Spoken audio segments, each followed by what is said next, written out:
আমি আপনাদেরকে আজকে আরেকটি তিক্ত সত্য কথা বলি। 24-এর পরে বাংলাদেশ পতনের কাউন্টডাউন শুরু হয়েছে কবে থেকে জানেন?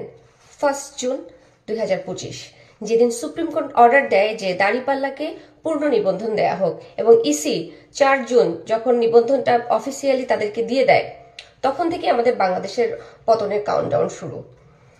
বাংলাদেশ থেকে লাইসেন্স দিয়ে দিছে যে তোমরা মাফ করো। ওরা লাইসেন্সধারী মব ক্রিয়েটার। আচ্ছা, অন্যান্য কোনো দেশে বহির্বিশ্বে আমরা কি দেখতে পেয়েছি যে কোনো পলিটিক্যাল পার্টি মসজিদের মধ্যে বসে রাজনৈতিক সমাবেশ করে, রাজনৈতিক প্রচার প্রচারণা করে? মসজিদের মধ্যে প্রেয়ার করার জায়গা, আপনারা সেখানে বসে রাজনৈতিক ডিসকাশন করছেন, মিছিল মিটিং করতেছেন কেন? তারপরে আপনারা যারা বলতেছেন ফুয়াদের উপরে মব হয়েছে, আমি আমার মনুষ্যত্ব বিক্রি করে দিয়েছি, আমি এটাকে বাহবা দিচ্ছি, আমি এটা মব হয় নাই। ফুয়াদকে কি ডিম মারছে না ফুয়াদকে জুতা পিটা করছে?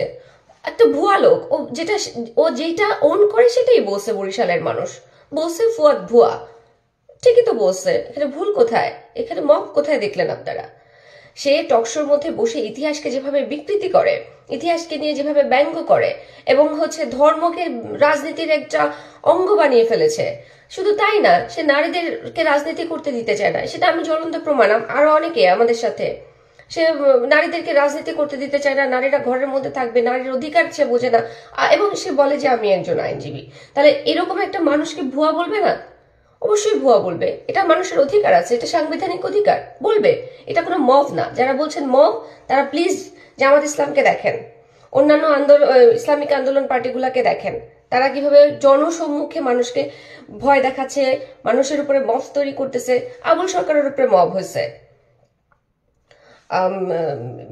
ফৌজু সাহেবের বাসায় মব হয়েছে, তারপরে 32 নম্বরে মব হয়েছে। এগুলোকে বলে মব, এটাকে মব বলে না, এটাকে বলে জবাবদিহিতা।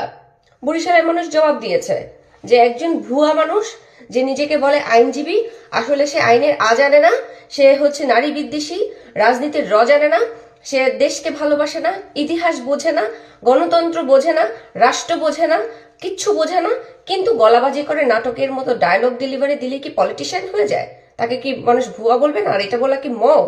এটাকে মব বলে না, এটাকে বলে জবাবদিহিতা, এটাকে বলে প্রতিবাদ, এটাকে বলে প্রতিরোধ, অন্যায়ের বিরুদ্ধে প্রতিরোধ গড়ে তোলা। এটা অন্যায়ের বিরুদ্ধে প্রতিবাদ জানানো। আপনারা যারা আমাকে বলছেন যে আমি অন্যায়কে প্রশ্রয় দিচ্ছি, না, এটা অন্যায় না, এটা জবাব দেয়া। এটা বরিশালের মানুষ জবাব দিয়েছে, এবং বরিশালের মানুষকে আমি এই জন্য সালাম জানাচ্ছি। Thank you very much. বরিশালকে আমি অ্যাপ্রিসিয়েট করতেছি। তারা আসিফের ক্ষেত্রে এই জিনিসটা করেছে, তাদের জিনিস তারা বুঝে নিতে চাইছে। আজকে ফুয়াদের ক্ষেত্রেও তাদের সাহস তারা দেখিয়ে দিয়েছে, এই জন্য আমি তাদেরকে সম্মান জানাই। থ্যাংক